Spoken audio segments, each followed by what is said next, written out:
Hello everyone, কেমন আছো তোমরা সবাই? আশা করছি ভীষণ ভালো আছো। আর আমার নতুন একটা ব্লগে তোমাদেরকে অনেক অনেক ওয়েলকাম। তো দেখো, প্রচুর পরিমাণে টমেটো আমার গাছগুলোতে ধরে গেছে। সম্পূর্ণ পরিচর্যার ভিডিও তোমরা আগেই দেখে ফেলেছো। আর সেই গাছগুলোতে প্রচুর পরিমাণে টমেটো ধরেছে, দেখতেই পাচ্ছ তোমরা। তো তোমরাও চাইলে কিন্তু এরকম প্রচুর প্রচুর পরিমাণে টমেটো পেতে পারো। তার জন্য কিন্তু গ্রো ব্যাগের মাটিটা তোমাকে ভালোভাবে তৈরি করতে হবে। মিডিয়াটাই আসল। মিডিয়াটা যদি ভালো করে একবার তৈরি করো না, তাহলে বারবার খাবার দেওয়ার প্রয়োজন হয় না।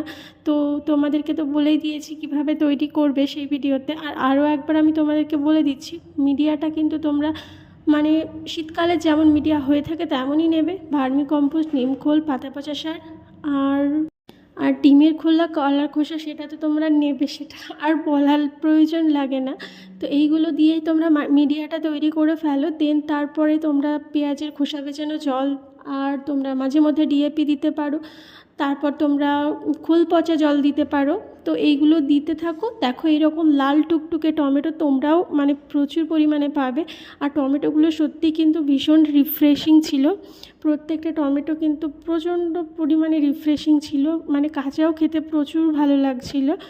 তো নিজের গ্রো ব্যাগে এরকম সুন্দর সুন্দর টমেটো তোমরা নিজেরাও কিন্তু চাষ করতে পারো। আর তোমরা যদি সেকেন্ড টাইম আবার টমেটো নিতে চাও, তো এই লাল টুকটুকে টমেটোগুলোকে কিন্তু প্রত্যেকটাকে তোমাদের তুলে ফেলতে হবে। আবার মাটিটাকে আবার নতুনভাবে কিন্তু টমেটোটাকে তৈরি করতে হবে, গাছটাকে রেডি করতে হবে। তার জন্য প্রচুর পরিমাণে খাবার দিতে হবে আর নতুন করে রেডি করতে হবে। তো আমার সমস্ত টমেটো তোলা হয়ে গেছে।